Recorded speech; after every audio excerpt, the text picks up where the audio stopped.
Can't repeat the past. No. Why, of course you can. Well, I don't care. He gives large parties, and I like large parties. They're so intimate.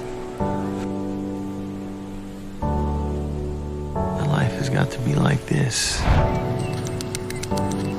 大家好，我是数玩工厂的洋洋。作为一个音频小白，我不知道为什么工作室要安排我来做这个很专业的耳机开箱视频。这台 HiFiMan Diva Pro 平板耳机是我们数玩工厂小安老师的新耳机。他是音乐论坛的版主嘛，也就是那种真正的音频发烧友。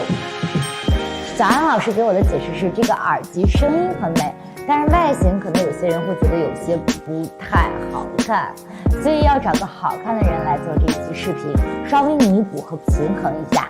哎，这个话说出来怎么有点脸红了呢？可不敢胡说。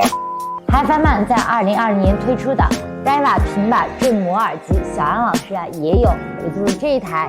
和我手上的拿着这种新的 Diva Pro 在外形上看上去没有多大的区别，但 Diva Pro 升级了新的隐形磁体，使用了 HiFiMan 专为 Accessvara 旗舰耳机设计的隐形磁体结构，使得声音表现得更为全面。还有这个蓝牙模块也进行了升级，这个我们下面会详细的说说。平板振膜的扬声器和我们一般用的球形或者弧形的耳机扬声器不太一样，平板耳机从驱动原理上消除了分割振动和前视效应，在失真控制上会比较好，并且声音的响应频率、高频延展以及整体的动态范围上，通常会表现得比常规的球顶单元更出色。另外，平板振膜的耳机一般是开放式或者半开放式的架构，比如这条 Diva Pro， 在我听它的时候，有声音会从两侧露出来。这种开放结构的耳机，声音通常会更通透、更自然，不会像很多封闭式耳机那样声音闷闷的感觉。平板耳机其实分两类的，一种是静电耳机，一种是平面线圈耳机。静电耳机需要一个很复杂或者是功率比较大的功放系统去驱动耳机，价格也比较高。像 Diva Pro 这种平面线圈耳机，在制作上也比较困难，你要印刷很密集的电路，然后把两个磁极不同的小磁体准确的安装上去，这样的耳机才能发声。HiFiMan 是做平板线圈耳机比较早的厂商，隐形磁体的技术不对声波造成多余的干扰，听起来就很厉害，对不对？Accessvara 耳机在2018年拿到了 RMAF 落基山音响展最佳耳机大奖。Accessvara 当然是很多发烧友想要的一款耳机，但是它3万加的售价不是每个人都能烧得起的。所以当 Accessvara 耳机用的隐形磁体技术出现在这条1700元价位的 Diva Pro 上，我就问你想不想听听？平板耳机的振膜也是很难制造的，它的振膜面积比较大，而且要做的非常的薄才行，这也才能很好的通过振动来展现细微的声音。Diva Pro 采用的 Neo 超纳米振膜，这个技术说实话我听不太懂，但我大受震撼。这个 Diva Pro 的耳机第3个值得说的地方是它这个蓝牙接收模块。传统的大耳机不是都是有线的吗？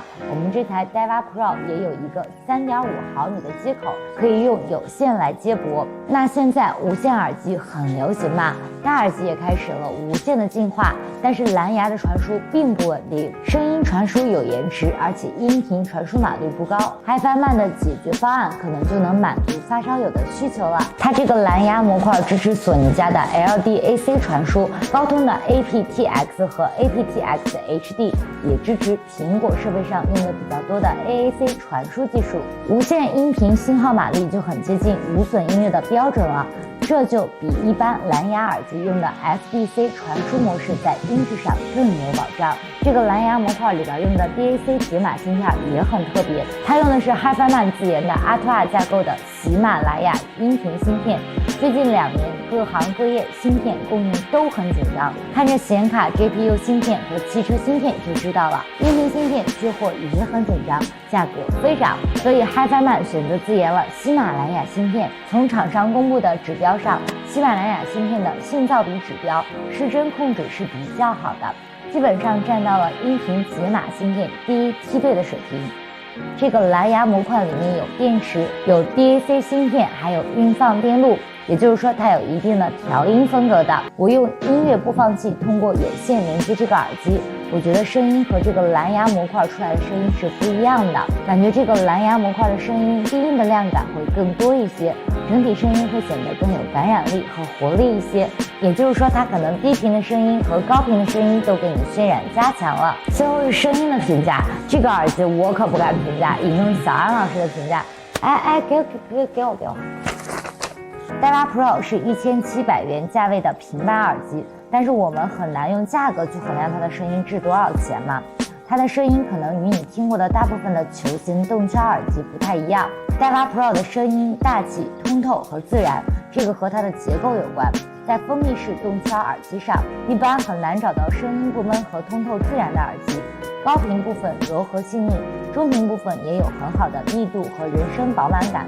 低音部分亮感可能没有一些以低音著称的封闭式球形动圈耳机那么多，但是它的低音和那些耳机不太一样，不同于那些厚重澎湃的低音，它的低音显得更有凝聚感。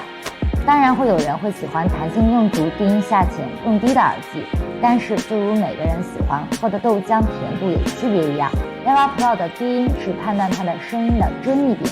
有人会觉得低音少点不干扰中高音是比较好的做法，但也有人会喜欢更为厚实的低音，这点留给观众和听友去评价。它很特别，所以特别好听。哇，小安老师给到的这段话应该是很高的评价了吧？有机会去听听这条特别的戴拉 Pro 耳机吧。我是洋洋，这次的视频就到这里吧，欢迎大家关注数玩工厂的账号，经常来看我分享的有趣的电子数码产品哦。拜拜，我要去听音乐啦。